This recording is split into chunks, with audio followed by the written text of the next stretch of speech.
kemungkinan ini meninggal akibat alami kita bisa kesampingkan. Ada peluru kan gitu. Tinggal 3 kemungkinan tersisa. Yang kedua kemungkinan adalah bunuh diri yang selama ini sudah dinarasikan sedemikian rupa dan case closed oleh Polres Jakarta Selatan. Kemungkinan yang ketiga adalah kecelakaan. Kemungkinan yang keempat dibunuh. Karena nanti akan terbongkar banyak hal-hal yang mungkin menurut saya dikhawatirkan oleh institusi polisi. Praktek apa? Ya, praktek bahwa ada petugas-petugas polisi dalam masa dinas yang melekat kepada orang sipil. Gitu loh. Ini sebetulnya harus dibuka nih ya. Kaitannya dengan motif. Nah, ini memang susah ini. Belum ada satu kasus yang itu kaitannya menyuruh untuk bunuh diri itu. Indonesia ini belum ada. Nah. Halo Sobat TN, ketemu lagi kita di Bang X Napi Diskursusnet. Kematian seorang Brigadir Polisi Ridal Ali, anggota Satlantas Polresta Manado, dengan luka tembak di kepala dalam sebuah mobil mewah di sebuah rumah di kawasan Mampang Perapatan, Jakarta Selatan, sungguh masih menyisakan pertanyaan besar. Polres Jakarta Selatan yang menyidiki kasus itu resmi menyatakan kasusnya adalah kejadian bunuh diri. Tapi apakah benar begitu? Lalu apa motifnya? Itu yang akan kita coba angkat, kita gali dalam siniar kali ini. Sebelum itu, silakan Sobat TN untuk subscribe dan nyalakan lonceng notifikasinya. Setelahnya, silakan juga untuk like, comment, and share video ini.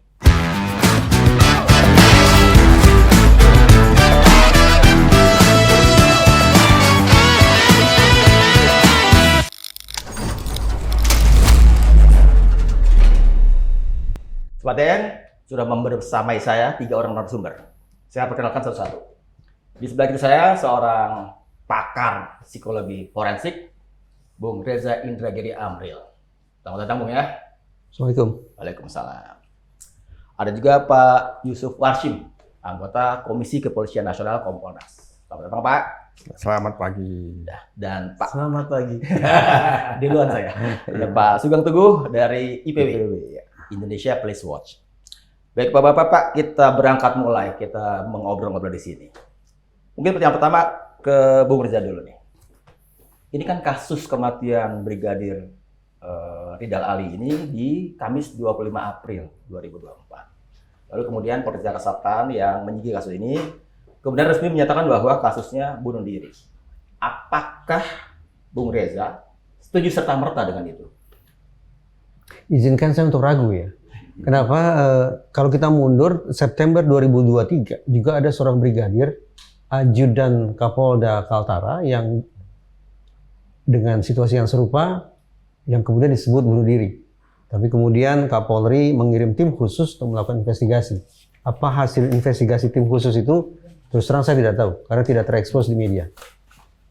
Mundur lagi, Maret 2023 juga ada, lagi-lagi brigadir. Dan ajudan lagi, ajudan Kapolda Gorontalo. Di mobil juga, dengan situasi yang sama, disebut bunuh diri juga. Seberapa jauh sebetulnya, seberapa definitif sesungguhnya simpulan yang dikatakan bahwa ini adalah bunuh diri, terus terang saya mempertanyakan. Kenapa? Saya cuma mampu bicara dari perspektif psikologi forensik ya. Iya.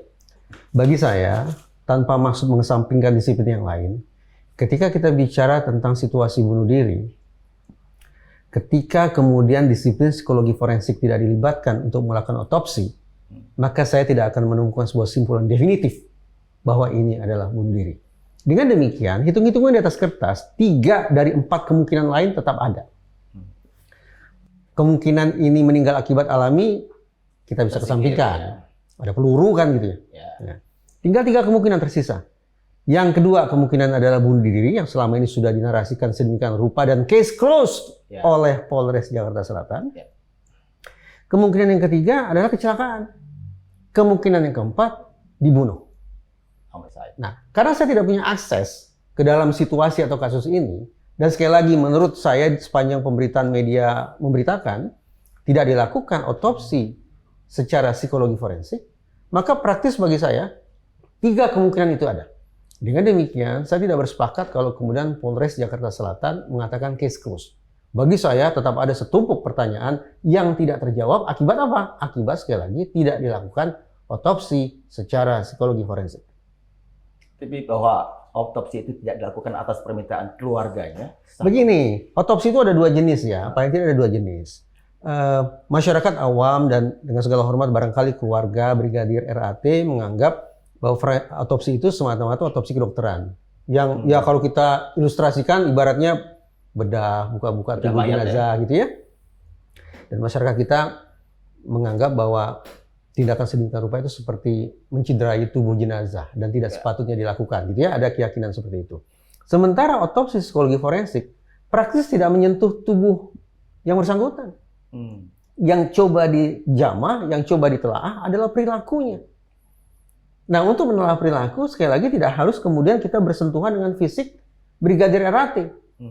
Tapi kita mencoba bersentuhan dengan cara dia berpikir, dengan cara dia berperilaku, dengan cara dia berinteraksi, dengan memeriksa dokumen medisnya. Itu yang kemudian akan bisa kita tergiring sampai sebuah pada simpulan definitif. Apakah ini meninggalnya akibat bunuh diri, ataukah kecelakaan, atau bahkan akibat dibunuh. Itu memang secara kajian empirik begitu ya, di psikologi forensik? Realitasnya begini ya, paling tidak sekarang ini sudah ada dua pandangan tentang sebab musabab meninggalnya Brigadir RAT. Dari pihak Polres Jakarta Selatan, yang entah kenapa hanya ditangani di tingkat Polres. Padahal menurut saya sudah saatnya ditarik ke Mabes bahkan. Agak janggal juga cuma di tingkat Polres ya? Sudah menjadi perhatian publik sedemikian besar. Dan lintas satuan wilayah. Maka sudah sepatutnya ditarik ke tingkat Mabes. Nah, kembali ke pokok persoalan. Dari Polres Jakarta Selatan, paling tidak sudah menyimpulkan ini adalah bunuh diri. Case closed. Dari pihak keluarga mengatakan tidak mungkinlah ini bunuh diri. Ketika kemudian sudah terjadi kontroversi sedemikian rupa, maka sah sudah. Kehadiran otopsi psikologi menjadi semakin penting adanya. Begitu. Ini bukan bentuk keangkuhan keilmuan ya, bukan. Karena saya harus bernalar untuk sampai pada sebuah simpulan, ini bunuh diri atau bukan. Bagi saya tetap kemungkinannya ada. 3 yang lain. Jadi motif dong yang harus akhirnya dipertanyakan. Saya sempat berbincang dengan Pak Wahyu, Pak Beni, sekarang dengan Pak Yusuf. Mereka berdua pun sebut-sebut ihwal motif. Nah, motif urusan siapa coba? Urusannya siapa? Ahli nujum? Kan bukan. Kedokteran, dengan segala hormat bukan. Bicara motif urusan siapa? Urusan psikologi. Latar belakang ya. Ketika tapi begini, sedikit lagi, Pak. Iya, Pak. Kalau motif itu hukum pidana memang hanya membatasi pada perbuatan, perilaku. Ya. Karena mengarah pada pertanggungjawaban pidana nih ya. Kalau motif kemudian didalami, artinya masuk ke konstruksi begini. Mempengaruhi seorang untuk melakukan perbuatan pidana, apakah disuruh, ya kan, menyuruh bunuh diri. Nah, ini kan arahnya ke sana nih. Tapi belum pernah dikonstruksikan bahwa dalam kasus pidana menjadi kasus, seseorang kemudian diproses pidana di Indonesia ya, karena menyuruh orang bunuh diri. Ya. Belum pernah. Tapi emang menarik kajian ini. Pasal itu padahal ada. Gitu ya. Pasal itu kan menyuruh ada. Betul. Ya, menyuruh pasal 56 ya. Pasal 56 KUH pidana. Menyuruh melakukan tindak pidana itu dipidana. Tapi udahlah, ini saya cuma kasih komentar. Polda Metro Jaya ini dalam catatan saya adalah Polda yang sangat bangga dan berulang kali mengatakan kami melakukan pengungkapan kasus dengan kerja saintifik. Dan kami akan melibatkan ini. Termasuk salah satunya adalah psikologi forensik. Tapi khusus pada kasus ini, psikologi forensik tidak disebut. Karena nanti akan terbongkar banyak hal-hal yang mungkin menurut saya dikhawatirkan oleh institusi polisi. Praktek apa? Ya, praktek bahwa ada petugas-petugas polisi dalam masa dinas yang melekat kepada orang sipil, gitu loh. Ini sebetulnya harus dibuka nih ya, karena IPW mendapatkan informasi juga. Bukan hanya ini saja, ada juga polisi-polisi yang melekat pada orang sipil, gitu. Bukan dalam tugas kepolisian, gitu ya. Makanya transparansi penting memang. Misalnya pengujian nih bunuh diri atau tidak, itu kan mudah sekali. Uji balistik, otopsi, ya, atau visum et repertum, ya. Jadi kalau uji balistik nanti pada jelaga residu pada di tangan, di kepala, ya itu mudah lah. Cuman kalau yang di persoalan Bang Reza, ya memang menarik. Ya. Polisi melekat ke masyarakat. Banyak, Pak. Dari Gadok tuh ya sampai Jakarta kalau akhir pekan Itu polisi bisa melekat ke masyarakat. Itu boleh sesaat tuh. Ya. Saya sih menyebutnya, wah Iya. ini bentuk privatisasi polisi. Oh, gitu ya. Pak Yusuf, nggak mau ikut keramaian yang sudah terbentuk nih belum dari Pak Sugeng sama Pak Reza. Ya, awal kita memang penuh dengan pertanyaan. Namanya sebuah kasus itu pasti harus memunculkan pertanyaan-pertanyaan. Nah, secara resmi, kalau Kompolnas bertanya tentu melalui kanal permintaan klarifikasi, ya. Karena kasusnya ini di Jakarta Selatan, ya, kita minta klarifikasinya ke Polda Metro Jaya. Nah, kaitannya dengan tugas, itu kewenangannya ada pada Polda Sulut lah. Nah, kalau kaitannya dengan kejadian tewasnya itu kan kita belum secara resmi sebenarnya mendapatkan klarifikasi hasil proses penyidikannya itu, menjelaskan kronologinya seperti apa dan siapa-siapa saja yang dilakukan pemeriksaan. Memang kita belum mendapatkan secara resmi yang komprehensif. Nah, proses permintaan klarifikasi kita mungkin baru sekitar 4 harian inilah baru kita sampaikan, karena kan ini cepat ya. Nah, memang yang menjadi menarik kan dari kasus sebelumnya ya, yang terakhir misal Gorontalo, terus Polda Kalimantan Utara, itu memang ini kesimpulan, apakah ini kesimpulan akhir? Dia termasuk cepat mengambil kesimpulan akhir. Nah, tapi sementara ini kan Kompolnas sendiri juga masih mencermati kesimpulan akhir ini kan baru pernyataan rilis Polres Jakarta Selatan, dan secara informal Polres Jakarta Selatan juga sudah menyampaikan kepada kami secara scientific crime investigation ini bunuh diri. Nah, tapi secara resmi yang komprehensif klarifikasinya itu belum kita peroleh. Nanti dari situ kita bisa menilai. Namun kita tentu apresiasi nih, Pak Kapolri kemarin memberikan sinyal. Karena memang kita lagi-lagi penuh pertanyaan ya. Kita lihat CCTV sebelah kanan itu kan pada saat turun kita tidak tahu kalau ada orang yang masuk, tiba-tiba itu kan tidak tahu. Tapi ketika diuji balistik itu bisa menjelaskan ini ditembak atau menembakkan diri, itu bisa dijelaskan. Sementara itu sudah bisa menjelaskan ini bunuh diri. Tapi kaitannya dengan motif, nah ini memang susah ini. Belum ada satu kasus yang itu kaitannya menyuruh untuk bunuh diri itu. Indonesia ini belum ada. Nah, kasus di Kalimantan Utara misalnya, di Kalimantan Utara ya, ajudan Kapolda waktu itu memang menjelaskan kepada pihak keluarga bahwa ini diduga bunuh diri itu tidak mudah. Penuh kehati-hatian. Sejauh mana pihak keluarga itu bisa menerima. Makanya di dalam proses perjalanannya, kalau berkaca dari Kalimantan Utara dan Gorontalo, itu sangat soft itu menjelaskannya.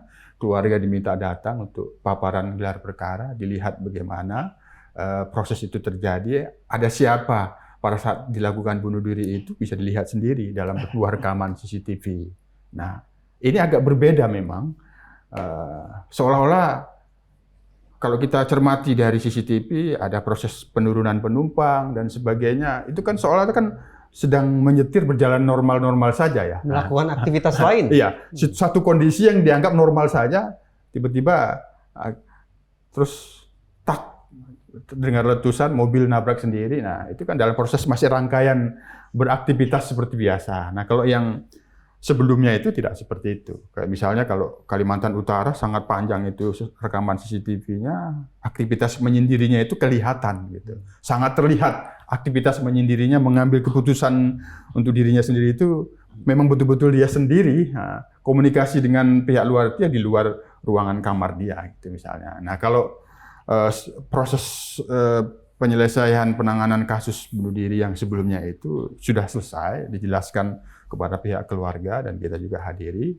Sementara ini, kalau di Jakarta Selatan ini kita masih menunggu, kemungkinan nanti kita juga akan melihat bagaimana gelar perkara akhir ini, kita akan melihat bagaimana rekonstruksi yang dilakukan, CCTV-nya seperti apa, uji balistiknya seperti apa. Dalam proses ini kita belum menuju ke sana. Sementara ini kami masih berpatokan bahwa apa yang disampaikan oleh Jakarta Selatan itu ya masih belum final. Saya mau tanya ya, Ya. Pak Yusuf, Polres Jakarta Selatan sudah mengatakan case closed.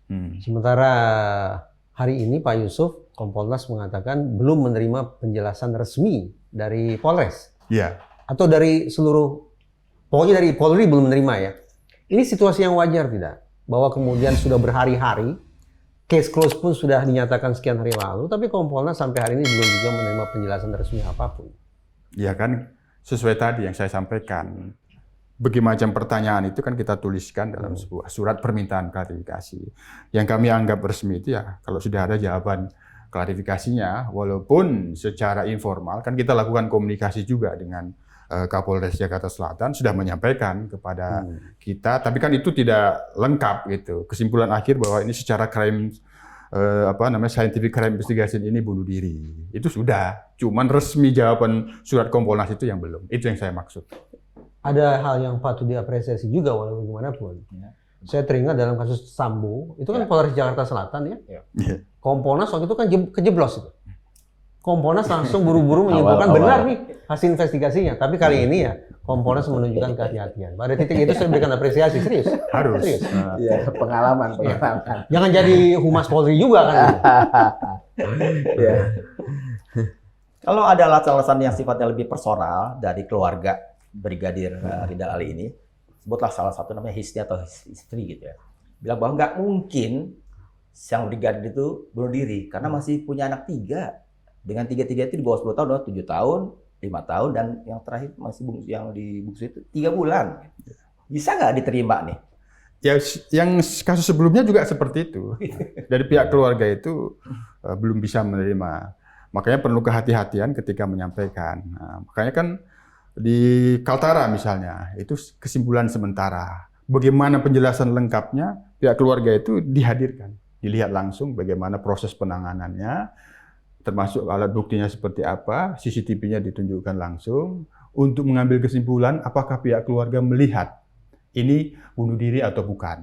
Nah, jadi yang menjelaskan paparan gelar perkara itu. Nah, ini pun pasti seperti itu nantinya akan dijelaskan secara komprehensif. Nah, hanya yang menarik itu kan ketika penyidik menyimpulkan ini bunuh diri, tapi motifnya masih didalami. Itu yang masih kita pertanyakan. Nah, motifnya masih didalami. Barangkali yang motifnya itu ada di handphone. Nah, kalau itu handphonenya seperti ini misalnya, pakai password, dia tidak bisa dibuka pas ke Amerika. Nah, seperti Kaltara, itu tidak bisa dibuka. Untuk kita melihat jejak percakapan dia, sebelum terjadi peristiwa itu, dengan siapa saja dia berkomunikasi, apakah dia pernah menyampaikan permasalahannya melalui handphonenya, bertemu dengan orang lain dan sebagainya. Kalaupun katakanlah tanda kutip ada sesuatu yang menyuruh, itu bisa diketahui di situ juga. Tapi sekali lagi yang disampaikan Bang Raja tadi menarik, latar belakang psikologi forensiknya itu yang penting barangkali yang kita sarankan. Demikian pula ketika Polres Jakarta Selatan menyimpulkan sementara, simpulan sementara memang dari sisi diksi agak aneh ya, simpulan sementara bagi sipil seperti saya aneh. Simpulan sementara meninggal akibat bunuh diri dan terkait masalah pribadi. Nah, Ya polisi sendiri yang tanda petik memberikan pancingan kepada publik untuk kemudian menggoreng kasus ini sedemikian rupa karena ada masalah pribadi. dari kajian ilmu Anda, Ya. bisa dielaborasi nggak tuh? Pribadi itu. Begini ya. Soal pribadi itu. Saya mundur, lagi-lagi mundur nih. Psikologi karena sukanya mundur. Namanya latar di belakang. Anggaplah Brigadir RAT memegang senjata api. Ya. Lalu senjata api itu meletus sehingga peluru mengenai bagian tubuh yang vital, berakibat fatal. Perilakunya sudah jelas ya. Lalu itu disimpulkan sebagai bunuh diri? Belum tentu. Kelalaian. Soal sengaja atau tidaknya itu ya. Misalnya ya, saya pegang senjata. Tiba-tiba petir menggelegar. Juger! Saya kaget, tar. Nah, itu Tembus. kelalaian. Bunuh diri bukan? Bukan dong. Bukan. Kan kecelakaan ya. Atau saya diperas orang, diintimidasi. Kalau saya tidak melakukan apa yang dia kehendaki, habislah hidup saya, habislah keluarga saya. Lalu saya putuskan, oke, saya akan menjadikan diri saya korban agar keluarga saya selamat dari situasi yang intimidatif ini. Lalu saya tembak. Lagi-lagi ini situasi bunuh diri. Serta merta kita bisa simpulkan ini sebagai kasus tunggal bunuh diri? Enggak. Ada relasi kuasa di Boleh jadi di situ ada persoalan pidana lain, pasal 345 KUHP misalnya. Menyuruh orang bunuh diri, membantu orang bunuh diri, mengkondisikan orang bunuh diri, itu pidana pasal 345. Jadi kan bukan kasus tunggal. Nah, kemungkinan-kemungkinan ini kan tertutup sekarang ketika Polres Jakarta Selatan mengatakan case closed terkait masalah pribadi. Nah, untuk mengetahui apakah ini pribadi atau bukan, bahkan apakah ini bunuh diri atau bukan, maka otopsi psikologi itu dilakukan untuk mengungkap 3 hal. Betul. Tidak semata-mata bicara tentang jari yang menarik pelatuk nih, tapi sebelumnya apa sih yang membuat jari ini menarik pelatuk? Itu kan urusan psikologinya manusia itu. Apa sih yang membuat jari ini menarik pelatuk? 3 syarat ya, tanda petik 3 syarat yang harus terpenuhi dari sudut pandang psikologi forensik sebelum disimpulkan ini meninggal akibat bunuh diri. Pertama, bahwa perbuatan itu harus 100% voluntary, sukarela. Tidak boleh ada intervensi faktor eksternal. Ya, itu satu. Yang kedua, bahwa orang ini harus dipastikan niatnya memang menghabisi dirinya. Bukan mencederai dirinya, sekedar membuat cacat, sekedar membuat luka. Bukan, tapi memang semata-mata talenta bukan niatannya adalah menghabisi dirinya. Yang ketiga, harus bisa ditakar orang ini cukup punya pemahaman, cukup punya pengetahuan bahwa apa yang dia lakukan itu akan bisa berakibat sedemikian fatal. Sekarang kita coba sisir satu persatu ya. Kita bicara tentang seorang polisi ya, polisi. Dari segi pemahaman, pengetahuan, anggaplah dia meletakkan senpi di sini. Kira-kira kita bisa simpulkan tidak? Orang ini pada dasarnya punya pemahaman atau pengetahuan bahwa tindakan itu akan bisa berakibat bahaya. Bisa ya kita simpulkan itu ya, karena dia polisi. Pasti ya. Oke, satu terpenuhi. Yang kedua, apakah kita yakin betul bahwa orang ini ketika meletakkan senjata di sini memang punya niatan tak lain tak bukan adalah bunuh diri? Ya belum tahu. Nah, sudah ada 2 nih. Yang satu Pak Sugeng yakin, yang kedua beliau responnya melambat, mulai muncul keraguan-raguan kan di situ. Yang ketiga, ketika brigadir ini meletakkan senpinya di sini, seberapa yakin kita bahwa 100% itu sifatnya sukarela? Tidak ada faktor eksternal. Tidak ada sugesti, tidak ada provokasi, tidak ada intimidasi, tidak ada intoksifikasi atau apapun. Seberapa yakin kita bahwa meletakkan senjata di sini dan meletuskannya sedemikian rupa adalah sukarela dari dia? Makin lambat responnya. Jadi bisa aja. Ini saya simpulkan dulu. Bisa aja. Belum deh. Ini saya simpulkan. Berarti dari 3 syarat tadi, syarat bunuh diri, simpulan dari psikologi forensik ya, yang membuat Pak Sugeng langsung yakin cuma syarat yang ketiga. Bahwa diasumsikan, diasumsikan polisi ini tahu lah, punya pemahaman bahwa tindakannya akan berakibat fatal. Tapi begitu saya maju bicara soal intent, niat, mulai gampang dia. Responnya melambat kan tadi. Masuk yang ke berikutnya. Seberapa yakin bahwa orang itu sukarela? Lebih lambat lagi responnya. Artinya bobot keraguan-raguan Pak Sugeng, notabene petinggi IPW ini. IPW ini, praktisi hukum ini. Dari 3 syarat, yang beliau yakin cuma 1, 2 masih ragu-ragu. Itu nggak ada ukuran ilmiahnya yang nomor 3 tadi. Yang mana? Nomor 3. Yang 3 itu apa? Voluntary. Voluntary. Menarik. 3 hal ini adalah hasil riset psikologi forensik. Sehingga dibuat kriteria. Ini loh, dari 4 penyebab kematian, kalau kita fokus bunuh diri, harus bisa disimpulkan oleh psikologi forensik. Ini voluntary atau involuntary. Ini intentional atau unintentional to commit. Nah gitu. Yang ketiga, dia punya pengetahuan tidak? Atau under knowledge? Dia punya pengetahuan. Yakin tidak? Apakah ini intentional untuk menghabisi diri sendiri? Kita ragu-ragu. Apakah ini voluntary? Kita juga ragu-ragu. Karena ragu-ragu, ya lakukan otopsinya. Tapi otopsi psikologi forensik. Gitu. Jadi, simpulan dikit. Teman-teman dari disiplin forensik yang lain sudah bekerja, saya yakin, profesional. Simpulannya bunuh diri. Karena apa? Karena jari Brigadir RAT lah yang menarik pelatuk sehingga berakibat fatal. Tapi apa yang menyebabkan atau suasana batin apa yang menyebabkan Brigadir RAT menarik pelatuk belum terjawab. itu bisa diungkap lewat psikologi Otopsi. Ada satu kasus sebetulnya kalau harus dibedah oleh Mas Reza. Itu episode berikutnya mungkin. Ini perempuan yang bunuh diri Iya. minum racun di tempat makam bapaknya. Iya. Itu kan dia kekecewaan karena dihamili oleh seorang oknum polisi. Iya. Ya kan? Kecewaan nih. Iya. Ini kalau pakai bedahan itu kan oknum polisi ini kan sebetulnya bisa sebagai orang yang punya pengaruh. Nah, Dia melakukan itu, entah tapi dia sugesti tidak atau- dipidana, Nah, tidak itu, dipidana itu. untuk itu. Karena- 345. karena Dia lupa. dipidana karena menghamili Menghamili. itu. Iya. Gitu loh. Karena kita lupa pasal 345. Apa tuh, kita lupa pasal 345. menggugurkan ya, Iya. menggugurkan ya. Jadi memang ini menarik kajian soal 345-nya Iya. ini ya, belum pernah ada menjadi kasus gitu ya. Tapi buat IPW sih dua aspek sebetulnya ya. Kalau aspek pidana kan aspek pertanggungjawaban pidana. Ya. Ini orang mati bukan secara wajar, tertembak, artinya ada peristiwa pidana ya. Karena ada peristiwa pidana harus dicari siapa yang bertanggung jawab pidana. Ternyata si yang mati sendiri ya. Yang mati sendiri ini karena dia yang melakukan, sebetulnya dia pelaku dan korban. Iya. Tapi karena prinsip pidana, pelaku yang meninggal pertanggungjawaban pidananya selesai.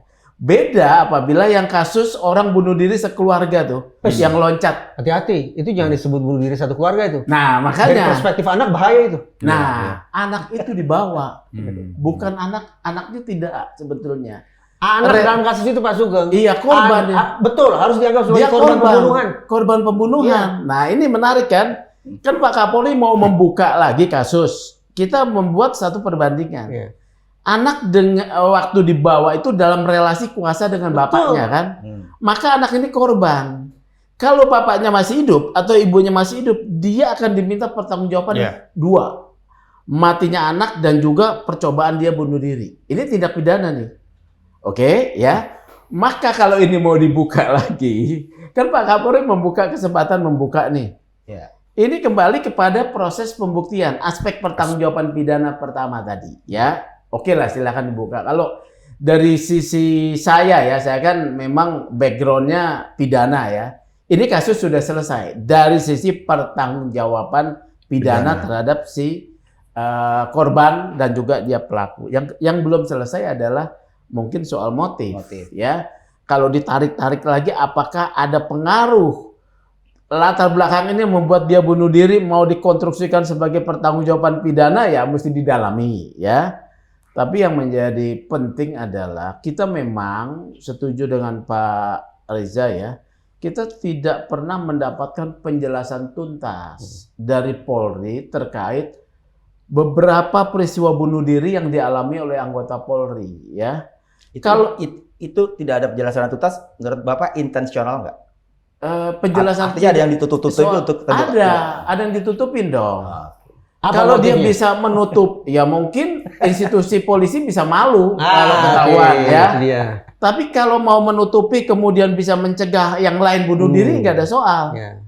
Dari mulai peristiwa di tahun 2023 4 atau 5 peristiwa, sekarang 4 peristiwa sampai bulan Mei ini ya. Ini kan kalau memang mau ditutupi atau tidak dibuka secara transparan, harus bisa kemudian ada mitigasi potensi lagi bunuh diri untuk mencegah terjadi.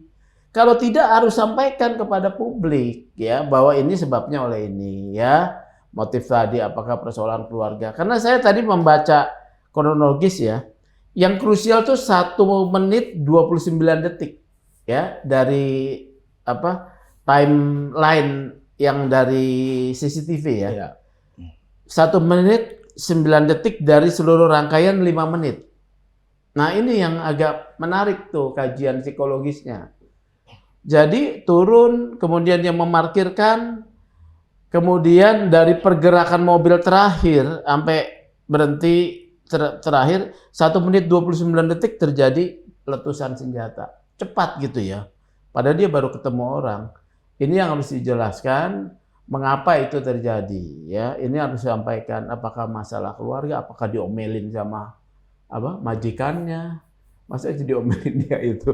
Atau ada problem apa? Nah ini yang Harus diteliti. Di balik itu ya sekarang lagi diperiksa Propam nih. Soal kenapa dia, Siapa yang diperiksa Propam? ini atasannya, Atasannya siapa berarti? Kapolresta Manado dan Kasat Lantas. Ini imbas dari ini kan. Mengapa ada seorang anggota Polri sejak 2021 dikatakan dia kemudian tidak ada lagi di dinasnya di sana, tapi melekat pada seorang sipil. Itu sebenarnya pertanyaan saya, Pak. Tapi Bapak udah jelasin. Gitu Apa ya. Lanjut, Pak. Jadi ini sih sudah pelanggaran ya. Atasannya itu menurut saya sudah bisa minta pertanggungjawaban itu. Tapi mungkin tidak Heeh. seorang Kapolres Heeh. punya anggota bertahun-tahun nggak masuk kantor, Tidak tahu. dicari atau tidak ditahu. Ya, Mungkin. pasti tahu dong. Pasti tahu. Pasti tahu Pasti gimana tahu. sih? Kan apel, tiap itu kan ada apel Lantas apa kesatuan. penjelasannya kalau kemudian dinarasikan tidak tahu? Nah ini yang harus ditanyakan, apakah dia sebetulnya sudah tahu, tapi karena misalnya tahu sama tahu, dia cari duit, dia anak buahnya, dia terima setoran, ya, jadi menjadi tahu sama tahu, ini kan pelanggaran. Padahal kalau konsepnya kan cuma dua, cuti dan izin, ya kan? Pak, di kasus ini adakah surat tugas? Surat dinas penugasan atau apapun itu untuk si brigadir. Tidak ada. Kalau dia mengeluarkan surat tugas, udah jejak kesalahan dari atasannya. Untuk Gitu ngisi tahu sama tahu masa pakai surat tugas? Ya iya. Ibaratnya kalau memang itu ngisi tahu sama Tapi tahu. kan masa tapi pakai dibantah surat tuh soal menerima isu sejumlah uang oleh Kapolresta, ya kan? Tapi paparan kasus ini menunjukkan memang ada pelanggaran atasannya, gitu. Kan cuma dua kategorinya, cuti atau izin. Kalau cuti paling lama, cuti karena sakit ya, itu 1 tahun 6 bulan. Kalau memang dia tidak sembuh juga, dia diberhentikan dengan tidak hormat. Ini udah 2 tahun, bukan sakit pula. Kalau izin itu lebih pendek lagi ya, izin seminar ke luar negeri atau di dalam negeri berapa hari aja, gitu ya. Jadi ini pelanggaran ini ya, pelanggaran yang diketahui oleh atasannya, harus diminta pertanggungjawaban. Pak Yusuf, Kompolnas nih, tentang surat tugas deh. Ini kita ngomong itu dulu nih. Iya, ya pasti harus ada yang bertanggung jawab terkait dengan penugasan itu. Kan di Polri ini kan berjenjang ya. Tentu dia kan tidak langsung atasannya Kapolres, kalau ada atasannya Hankumnya, ada Kanit katanya gitu kan. Itu harus berjenjang dan siapa yang harus bertanggung jawab dalam jenjangan ini kaitannya dengan tugas. Nah, ketika diberikan tugas, dia kan bertanggung jawab kepada atasannya. Nah, sprint, surat perintah, dia kan bertanggung jawab kepada yang memerintah. Nah, ada sprint nggak? Nah, yang memberikan sprint, kalau itu perintahnya melanggar hukum, etika, dan kesusilaan, itu bisa diproses. Nah, kalau perintahnya bertentangan. Nah, ini hal-hal yang perlu diklarifikasi dan dilakukan pemeriksaan. Nah, oleh karena ini kasus yang kedua. Nah, kasusnya kan di TKP, itu tewasnya. Kasus yang kedua ini soal tugas. Soal tugas itu adalah sudah include di dalamnya perlengkapan diri dalam tugas, senjata api, apakah senjata apinya itu berizin. Nah, kalau ini bunuh diri, nah, kaitannya dengan senjata api kan itu ada evaluasi. Setiap 6 bulan diperiksa psikologinya apakah masih layak dia memegang senjata api. Dari pemeriksaan psikologi untuk penggunaan senjata api itu bisa diketahui ini orang sehat atau tidak.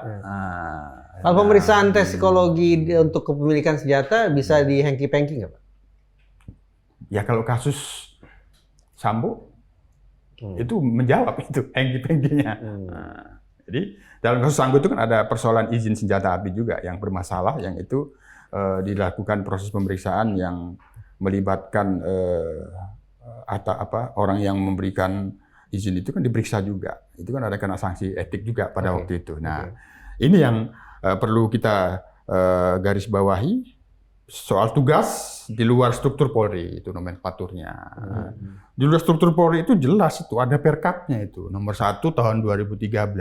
Nah, sepanjang yang kita lihat, nanti bisa dilihat itu Pak Sugeng, perkap itu memang dia tidak mengatur kaitannya dengan tugas untuk perorangan. Perorangan itu biasanya kebutuhan tertentu saja. Perkap itu tidak mengatur itu. Perkap itu mengatur ada pejabat lain. Nah, 2 tugas itu. Satu tugas struktural itu jabatan struktural, ya, seperti menjadi sekjen kementerian, menjadi deputi. Nah, ada tugas di luar struktur itu yang jabatannya fungsional, seperti ini. Ajudan, driver itu jabatan fungsional. Itu pun pengaturannya kelembagaan.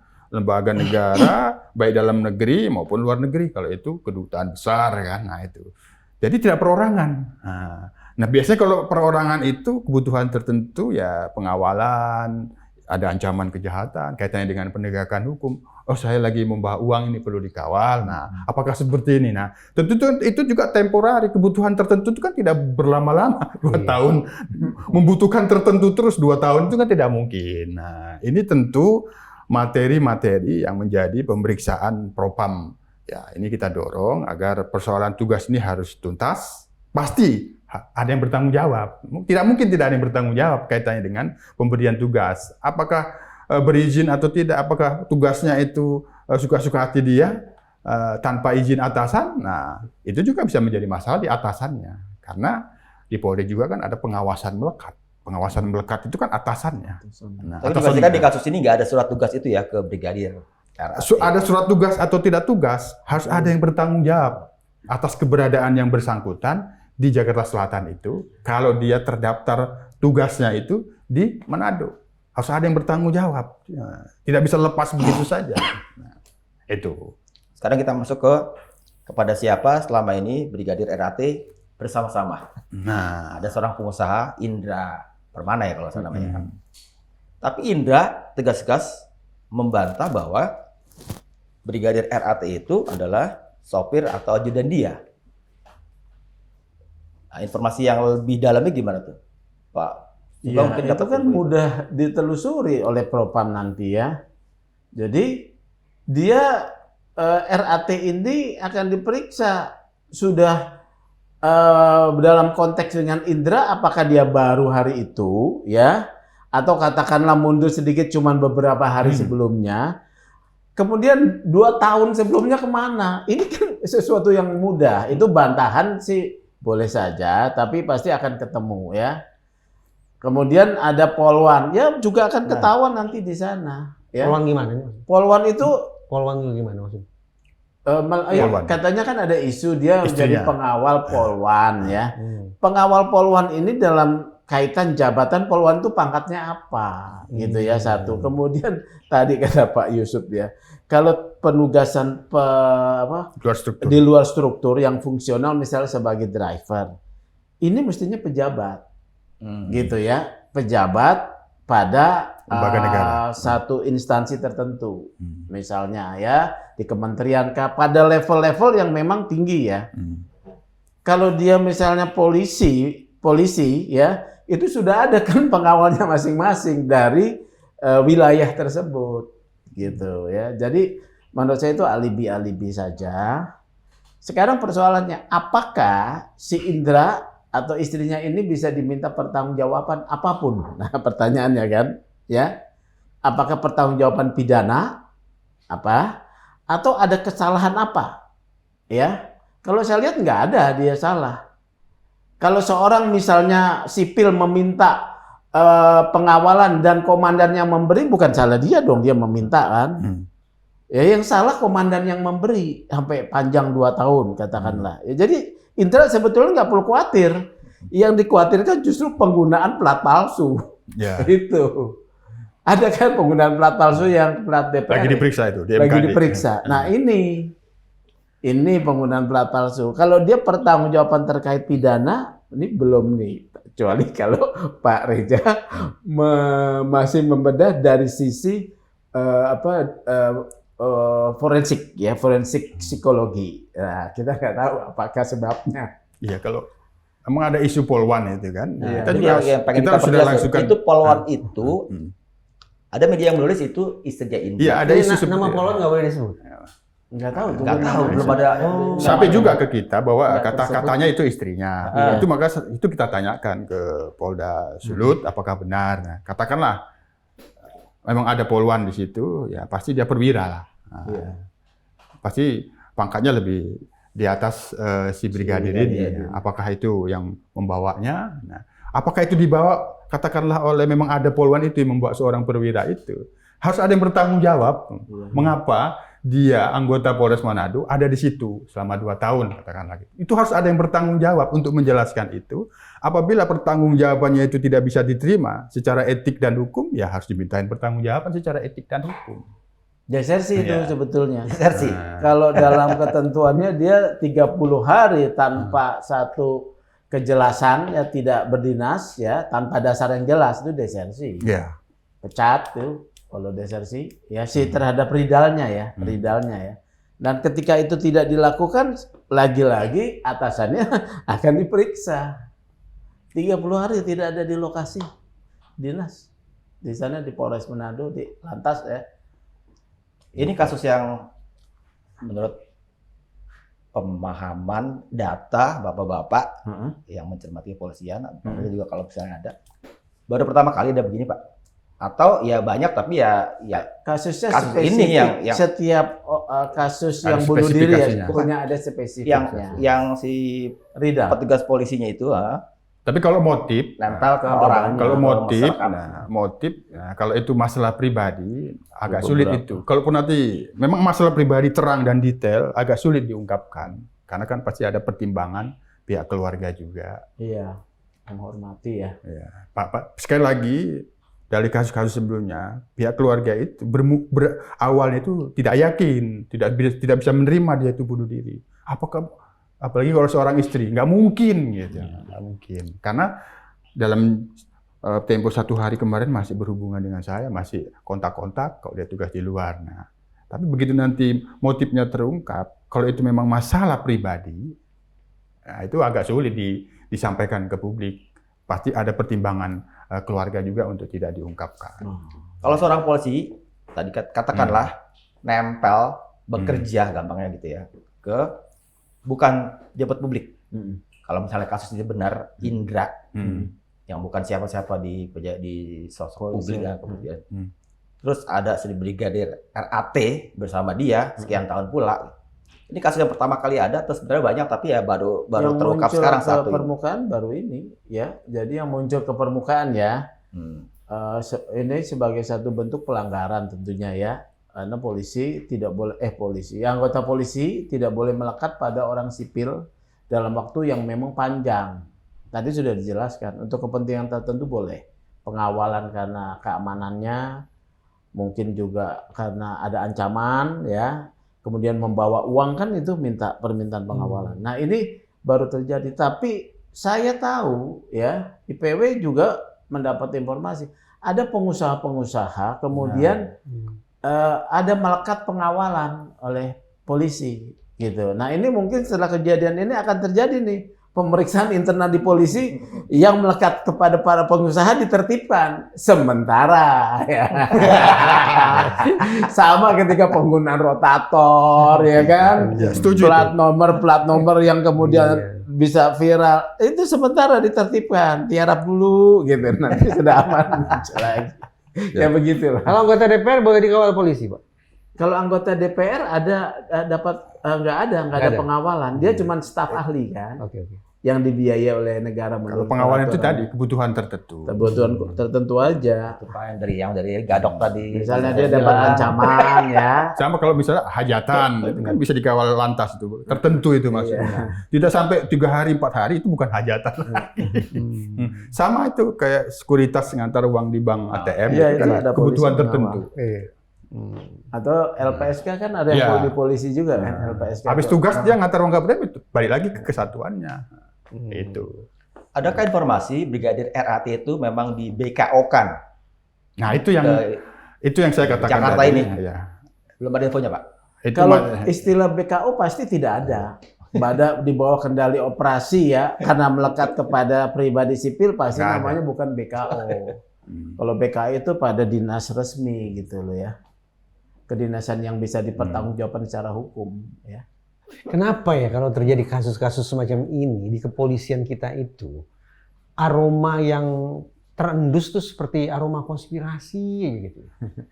Padahal kajian tentang bunuh diri di kalangan personil itu senangnya Pak Reza menganalisis dari sisi motif kan? Iya, tapi bukan konspirasi ini ada bicara polwan, bicara pengusaha, bukan pada aspek itu. Itu mungkin masyarakat kita memang senang sesuatu isu yang sifatnya bombastis ya, selalu begitu. Padahal kasusnya mungkin sederhana saja, gitu ya. Seperti kasus Sambo ya. Wah, yang katanya ini rahasia anak buah yang memegang rahasia gitu kan. Kalau menurut saya sederhana saja motifnya. Jadi kesepakatan konsensual yang pernah saya sebut antara si ibu PC dengan si ini. Udah itu aja. Ibu PC.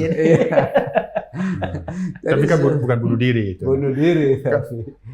Bunuh diri misalnya di ajudan Polda, itu menarik. Wah, ada apa? Keyakinan untuk menyatakan bunuh diri itu akan panjang. Karena kan itu ada hubungan relasi tadi itu. Nah, tapi kan sekali lagi tentu apa yang disampaikan oleh Bang Reza tadi, autopsi psikologi forensik itu kan bagian dari pembuktian ya. Yeah. Nah, memang itu tantangan, barangkali ini menarik gitu. Apakah ini bunuh diri atau tidak? Semuanya pasti bukti-bukti yang akan menjelaskan. Nah, apakah motif ketika dia terungkap akan menjadi bukti? Belum tentu juga. Nah, itu. Tapi kalau yang dimaksud oleh Bang Reza itu kan memang ya satu pekerjaan yang memang betul-betul komprehensif untuk menyimpulkan secara hukum ini bunuh diri atau bukan, perlu didukung oleh pembuktian otopsi psikologi forensik. Itu memang ya komprehensif. Nah, barangkali itu yang dikatakan scientific crime investigation yang komprehensif. Nah, cuman sudah pernah belum itu? Belum sih. Ya. Kalau saya belum ya. Nah kan Pak Kapolri membuka nih ya, kita akan dalami lagi gitu ya. Untuk men-trigger adanya pemeriksaan psikologi forensik, mesti ada dulu satu fenomena atau fakta, temuan nyata. Nah, kita nggak tahu nih apa nih. Misalnya ya. Ini mengandai-andai ya. Misalnya ada kemudian kan ini kan 1 menit 29 detik yang terakhir ya. Itu kan habis pulang. Ya didalami dari keterangannya si bapak, istri, anak-anak apa yang terjadi peristiwa perjalanan itu. Tapi secara teori itu kan mengambil keputusan seketika ya. Bunuh diri itu kan dilakukan dengan tenang. Begini, ya premeditated begini. Tenang. Tanya bagus. Tapi memang risetnya lagi-lagi bukan di sini. Iya. Sepertinya kalau di sini memang sulit dilakukan studi. Kenapa? Tadi Pak Sugeng katakan ini kan seperti aib ya. Iya. Ketika ada personil polisi yang bunuh diri, personil polisi yang mengaku sakit, lemah, capek, itu kan dianggap sebagai hal yang tanda petik. Belum lagi menurut agama. Iya. Maka ada istilah John Wayne Syndrome. Jadi di kalangan personil polisi itu ada istilah John Wayne Syndrome. John Wayne Syndrome. Mereka seolah harus jadi jagoan 24 jam sehari, 7 hari seminggu. Yes. Padahal ketika dicari tahu, dibandingkan antara masyarakat sipil dengan personil polisi, tingkat bunuh dirinya seperti apa? Tingkat bunuh diri di kalangan polisi lebih tinggi. Lebih tinggi. Tugas itu membuat dia stres. Ya, sumber stres itu dari kantor, bisa dari rumah, bisa pada relasi toksik dengan teman organisasi. Bisa atasan juga. Itu ya saya sebut istilah relasi toksik. Terlalu brutal ya. Iya. Itu harus karena istilah yang disebut oleh Mas Reza nggak dipahami. Ya kan? Terlalu ilmiah dia. Penugasan ekstra tekanan gitu. Ekstra yudisial. Iya. Relasi yang timpang antar korps. Nah, ya biarlah itu menjadi perbincangan elit ya supaya gitu. Nah itu kan sumber stres yang luar biasa bagi personil polisi. Yang kemudian juga memperkenalkan ada istilahnya duress. Duress itu istilah khusus nih untuk membedakan dengan stres. Kalau stres itu secara umum. Duress adalah istilah untuk stres yang diakibatkan oleh pelanggaran hukum. Jadi ketika ada personil polisi yang mendapatkan penugasan-penugasan yang boleh jadi penugasan itu melanggar hukum, itu memunculkan stres tertentu, tetapi agar pemahamannya tidak menggelincir, disebutlah istilah duress. Itu Contoh konkretnya dong Mas Reza. Itu tadi misalnya. terminologi ya. Kan boleh jadi apa yang dilakukan oleh Brigadir RAT ini adalah melanggar hukum. Katakanlah contoh dulu Petrus ya. Nah, Petrus itu kan dia harus eksekusi orang. ya, ekstrajudisial itu kan. Ya kan ekstrajudisial Petrus tuh ya. Dan operasi-operasi begini apakah Petrus memang sudah berhenti sama sekali? Saya cuma bertanya ya kan. Bertanya ya. Kemudian begitu loh. Nah, itu mungkin ya. Nah, penugasan yang melanggar hukum kan aneh ya. Jadi paradoks, penugasan Iya, kok melanggar paradoks. hukum. Situasi kacau begini yang bisa memunculkan tekanan batin pada personil polisi. Penyamaran itu melanggar hukum. Nah, itu yang disebut sebagai Penyamaran. duress, Iya. tekanan batinnya itu. Penugasan melanggar hukum itu misalnya menjadi nyamar dalam jaringan narkoba. Dia kan megang narkoba itu melanggar hukum. Itu bisa menimbulkan stres besar itu. Antara nyawanya terancam sama dia melanggar hukum, ketangkep Iya. sama orang sama polisi lain yang tidak tahu kan. Melakukan transaksi dan penyamaran dia untuk menjebak jaringan itu melanggar hukum. Tapi itu yang dimaksud itu. Dan kita tahun lalu itu pernah membedah tabir bunuh diri polisi. Kita undang beberapa ahli forensik dan psikologi. Menyimpulkan memang menjadi polisi itu sebuah tugas yang berpotensi untuk bunuh diri. Tugasnya itu, ya. Makanya merekomendasikan ruang-ruang psikologi bagi anggota itu harus dibuka. Anggota itu tidak boleh tertutup. Itu kalau kita bunuh diri ya. Termasuk tingkat stres tinggi di dalam pengamanan unjuk rasa. Makanya unjuk rasa itu mengapa dibuat sampai jam 6? Itu hitungan personil yang bertugas. Keletihan. Apabila lewat jam 6 dipaksakan, stres ya. Dan agresif. Akan anarkis. Itu. Nah, yang ingin saya katakan, ini sepertinya kita bersepakat ini. Ternyata bicara tekanan batin di personil kepolisian, itu tidak berlangsung secara seketika. Tapi butuh waktu yang panjang, bahkan mungkin sifatnya kronis. Kalau kita bersepakat dengan asumsi itu, bahwa tekanan batin personil polisi yang kemudian berujung pada bunuh diri adalah situasi atau kondisi yang kronis, maka memang mundur ke belakang harus jauh. Gitu. Tidak bisa lagi kita pandang bunuh dirinya Brigadir RAT, kalau bunuh diri ya, sebagai sebuah keputusan yang impulsif, yang seketika muncul 1-2 menit lalu. Iya. Spontan. Tidak spontan, tapi butuh waktu panjang. Ada proses dong. Rational decision making process. Yes. Biar Mas Reza yang mengelaborate nih. Kalau Pak Bapak berdua nggak ngerti seperti yang Udah lama itu. Tapi boleh juga dong. Kalau dalam konteks ini masuk nggak tuh? Ya, masuk. Konsep Artinya itu. begini kan, kita berhadapan dengan proses berpikir yang shortcut, yang jalan pintas, yang cenderung impulsif, atau proses berpikir yang rasional, mengandalkan pada waktu, stamina, data, dan seterusnya. Nah, kembali ke asumsi yang kita bangun. Andai kita bersepakat dengan asumsi bahwa tekanan batin yang dialami oleh polisi adalah butuh waktu yang panjang, maka sesungguhnya pada waktu yang panjang itu juga personil polisi yang bersangkutan bisa mengandalkan rasionalitasnya untuk menemukan solusi atas persoalan hidupnya. Termasuk solusi yang salah, yaitu bundir. Itu solusi, tapi solusi yang salah. Tapi pokok yang ingin saya tekankan adalah memang tidak bisa ini. Kita hanya berbincang pada tataran perilaku Brigadir RAT menarik pelatuk, titik, tidak. Tapi kita harus mundur. Yes. Bahkan mundur tidak hanya 1-2 menit, tapi mundur sekian lama untuk mengecek tentang kemungkinan adanya persoalan pelik yang menumpuk pada diri. Setuju RAT. itu. Jadi saya sebelum kemari itu kita beberapa hari lalu sudah menyepakati bahwa kasus bunuh diri anggota polisi ini harus menjadi perhatian serius Kompolnas dari semua kasus, gitu. Sehingga tidak mengambil kesimpulan bahwa setelah ini betul-betul secara demi hukum ditutup selesai ini kasus, tapi harus kita lihat bagaimana rentang ke belakang tadi itu penting itu. Barangkali ya peluang yang disampaikan oleh Pak Kapolri untuk membuka kembali itu sebenarnya untuk melihat itu sebuah rangkaian yang panjang sebelum terjadinya eksekusi terhadap dirinya itu apa sebenarnya peristiwanya itu. Saya sekian tahun lalu, Pak, pernah diminta menjadi pemateri di Rapimnasnya Polri, Iya. Propam. Waktu itu masih zamannya Pak Bule, mantan ketua PSSI. Iwan. Bule. Irawan. Saya katakan ini Irawan. situasinya dilematis. Di satu sisi kita mendorong personil polisi untuk lebih terbuka terhadap kondisi psikis mereka. Kenapa? Begitu kondisi psikis mereka anjlok, maka ini bukan semata-mata masalah organisasi. Ini masalah pertaruhan terhadap kualitas layanan bagi masyarakat. Tapi pada saat yang sama, coba, adakah personil polisi yang berani mengatakan, maaf, komandan, saya capek? Tidak. personil polisi kita harus siap 86 perintah komandan. Jadi kata lain, di satu sisi didorong untuk lebih terbuka, cari pertolongan kalau ada kesulitan, toh ada unit psikologinya, tapi pada saat yang sama, organisasi tidak memungkinkan untuk itu. Tapi jangan diharapkan pada anggotanya, kalau menurut saya. Pimpinan. Justru atasan langsung di atas.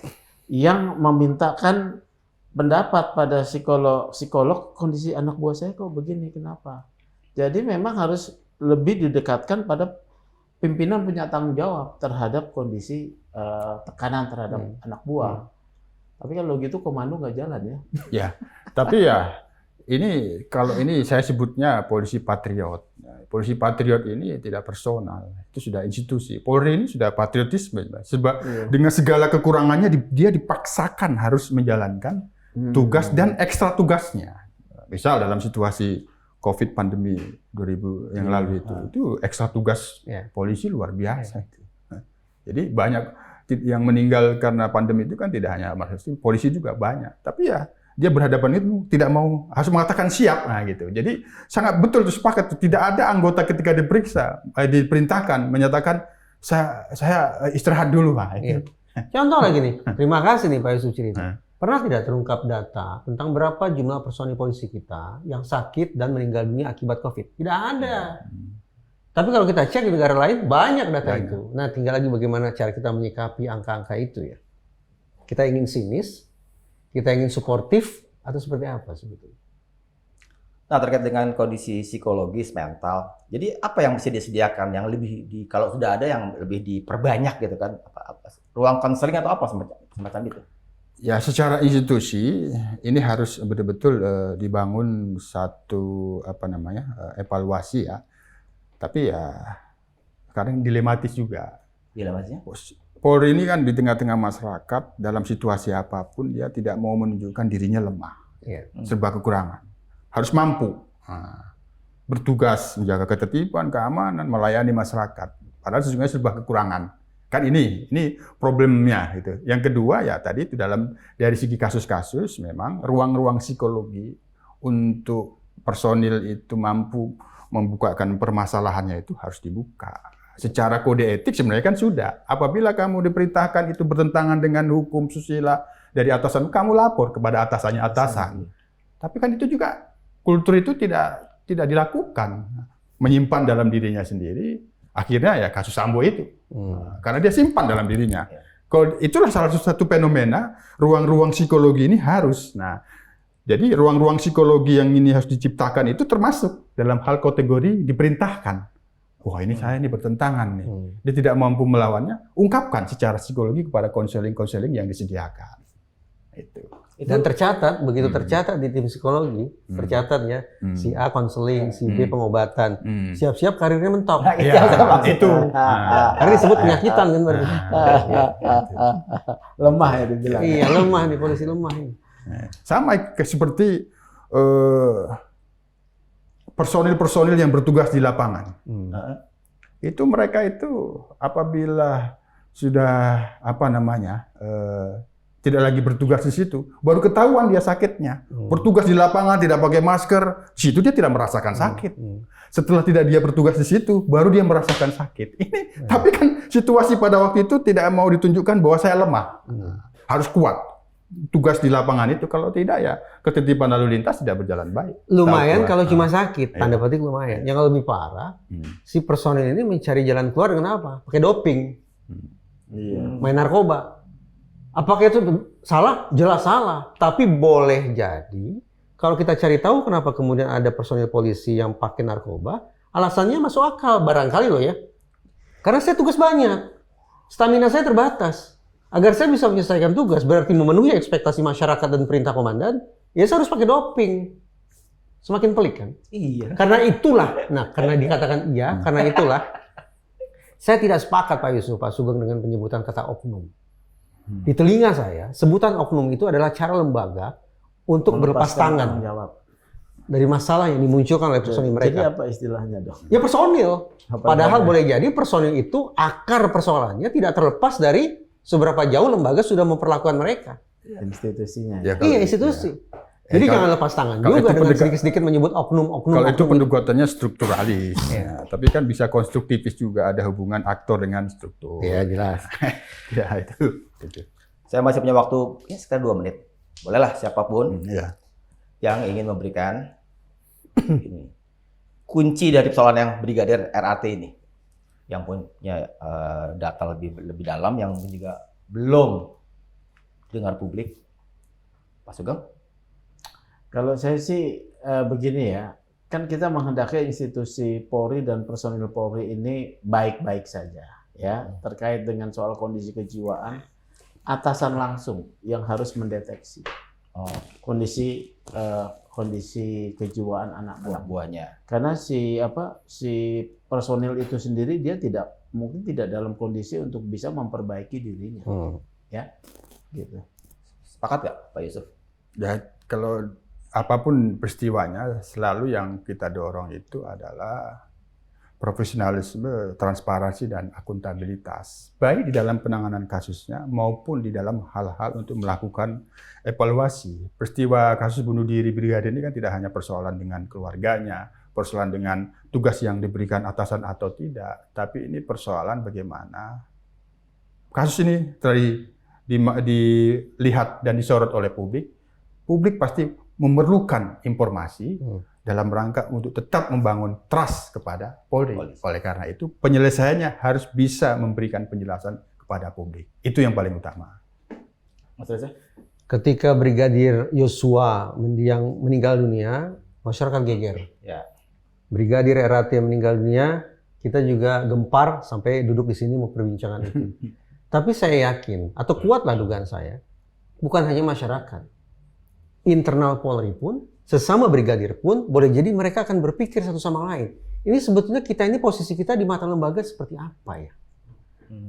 Institusi tempat kita mengabdi ini seberapa peduli pada kita ya? Ini menarik. Nah kalau kemudian pertanyaan-pertanyaan internal ini tidak terjawab, apa yang terjadi? Demoralisasi pada personil polisi. Paling tidak pada level tertentu. Ketika personil polisi itu sudah mengalami demoralisasi, dan saya yakin di tingkat rendah, yang notabene tingkat rendah inilah yang paling sering berinteraksi dengan masyarakat, bukan yang di atas di kantor. Yang di bawah inilah yang setiap hari kena panas, setiap hari inilah yang saban hari menerima tatapan sinis publik. Kalau mereka mengalami demoralisasi, apa jadinya? Kualitas layanan kepolisian ini memburuk. Kalau kualitas layanan kepolisian sudah memburuk, apa terjadi? Masyarakat apatis. Polisi demoralisasi, masyarakat apatis, situasi tercipta ideal untuk kejahatan. Jadi sudah. Pengungkapan kasus Brigadir RAT bukan karena kita sudah ikut cawe-cawe saja, tapi karena saya yakin di institusi Polri pun paling tidak pada level tertentu, barangkali sesama brigadir, mereka pun memperbincangkan tentang nasib mereka dan seberapa jauh kepedulian Korps Tribrata terhadap diri mereka. Cakep ya. Baiklah, ini sebenarnya kalau diterusin ini masih panjang lebar, masih menarik. Ini 3 narasumber saya. Ya, jam besok udah habis soalnya. Jam besok udah habis. Jadi saya terpaksa menyudahi juga ini. Iya. Sementara ini sambil menunggu Perkembangan berikutnya. dari kasus ini. Kan Kapolri sudah menjanjikan akan membuka lagi untuk lebih mendalami lagi. Ya kita tunggu aja supaya ya manfaatnya besar lah ya buat Polri-nya juga, terus efeknya pasti ke masyarakat kan sebagai public trust. Nah itu paling utama. Dan Sobat TN, itu tadi perbincangan yang luar biasa menarik dari para narasumber yang top-top semua.